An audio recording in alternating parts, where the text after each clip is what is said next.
Imagine a man so powerful, so cunning, that even the world's top law enforcement agencies cannot touch him. A criminal mastermind who controls an empire spanning continents with billions of dollars in wealth, alliances with notorious mafias, and connections to top politicians.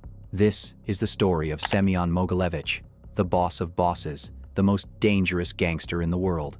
Let's begin the story of Semion Mogilevich, the boss of the bosses, most wanted criminal. Semion Mogilevich was born on June 30, 1946, in Kiev, Ukraine, into a Jewish family. Kiev at that time was tightly controlled by the Soviet Union, and life was harsh. But Mogilevich was smart, ambitious, and resourceful. He graduated in economics from the University of Lviv, a skill that would later help him run a criminal empire disguised as legitimate business. His early criminal career began in the 1970s. He made his first big fortune by tricking fellow Soviet Jews eager to emigrate. These families wanted to sell their property in Ukraine and Russia to start a new life, mainly in Israel. Mogilevich offered to help sell their assets at market value and forward the money.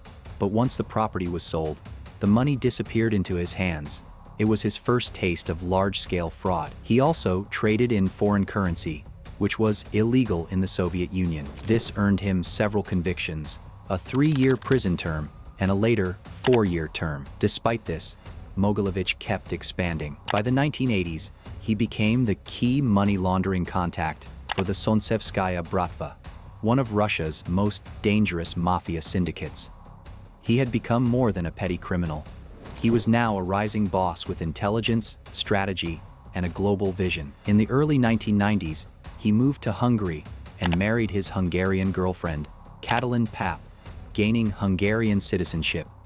He settled in a fortified villa outside Budapest and continued expanding his empire. He purchased the Army Co-op, a Hungarian arms factory producing anti-aircraft guns. Through this, he eventually privatized the state-run Djep General Machine Works, giving him control over part of Hungary's armament industry. At the same time, Mogilevich bought entertainment businesses like the Black and White nightclub in Budapest and restaurants in Prague. These became fronts for prostitution, money laundering, and planning criminal operations. His empire now spanned Europe and beyond. Through Aragon Limited, a company registered in the Channel Islands, Mogilevich moved millions of dollars across borders, laundering over $30 million from Europe to the United States. Aragon also dealt with Ukrainian state railways, energy companies, and insurance firms, blending legitimate commerce with illicit activity. His influence extended into the banking sector too. He secretly controlled Incombank, one of Russia's largest private banks, giving him direct access to international finance and global money flows. But Mogilevich's reach didn't stop there. He had criminal operations in the United States, with companies like YBM Magnex in Pennsylvania and F&J Trade Management Corporation in Los Angeles. Through these firms, he orchestrated a massive stock fraud scheme, defrauding investors of over $150 million. When the offices of YBM Magnex were raided in 1998, shares worth nearly $1 billion became worthless overnight. Mogilevich was always several steps ahead, disappearing before law enforcement could touch him. In May 1995, a raid in Prague at the U Holubu restaurant, owned by Mogilevich, exposed the danger surrounding him. A birthday party for a mafia boss was interrupted by Czech police, tipped off that Mogilevich might be assassinated. He never attended, possibly warned in advance by insiders. The Czech government banned him for 10 years. The British declared him one of the most dangerous men in the world, and Hungary barred his entry. Mogilevich maintained connections with major crime organizations globally. He had close ties with the Sontsevskaya Bratva, Italian Camorra, and figures like Vyacheslav Ivankov, Yaponchik, and Sergei Mikhailov, Mikas. These alliances enabled joint ventures in art theft, jewelry smuggling, and extortion, spanning Russia, Budapest, and beyond. He also trained young contract killers, many under 20, taught by veterans of the Afghan War, emphasizing precision and intimidation over reckless violence. In the United States, his influence was evident through money laundering operations in Los Angeles and Newton, Pennsylvania. using small deposits to disguise large transfers from European accounts. Residential addresses and small offices were used to funnel money, making detection extremely difficult. He was involved in schemes that included illegal vodka production, selling counterfeit Absolute vodka bottles to Hungarian companies.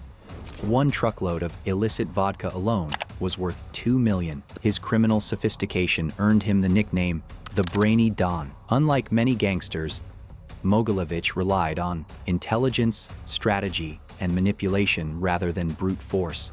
Violence was employed selectively, usually through trusted lieutenants, to maintain discipline and ensure secrecy. His organization respected hierarchy, and he personally avoided the risks of day-to-day crime. One of the most shocking aspects of Mogilevich's story is his political protection. Reports suggest he had direct ties with Vladimir Putin in the 1990s. This connection helped him remain untouchable in Russia, even while being wanted by the FBI and other international agencies.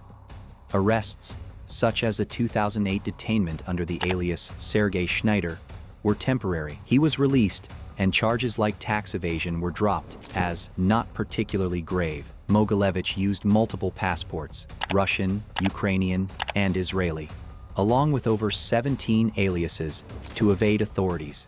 He blended legal and illegal enterprises, using banks, trade companies, and energy firms to launder money and maintain influence. Even in Europe and North America, law enforcement faced enormous challenges in gathering evidence due to his meticulous planning and sophisticated operations. Despite being removed from the FBI's 10 most wanted list in 2015, it was not because he was caught. The US recognized that Russia would never extradite him. Yet, the FBI still offers $5 million for information leading to his capture or conviction. His story illustrates how organized crime can infiltrate business, politics, and society, creating an empire untouchable by ordinary law enforcement. Semion Mogilevich is responsible for a criminal empire worth over $10 billion spanning arms trafficking, stock fraud, prostitution, art theft, drug trafficking, contract killings, tax fraud, and money laundering. He coordinated global networks,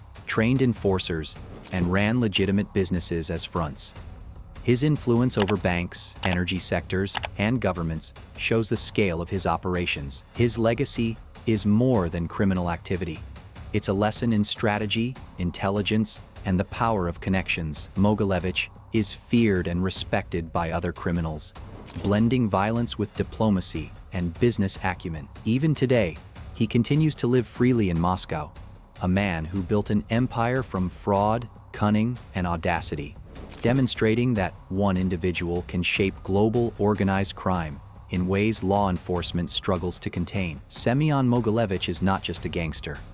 He is a mastermind, a strategist, and the ultimate criminal boss whose influence has left a mark on Europe, North America, and beyond. His story is a chilling reminder. Intelligence, money, and connections can make a man untouchable and the most dangerous in the world.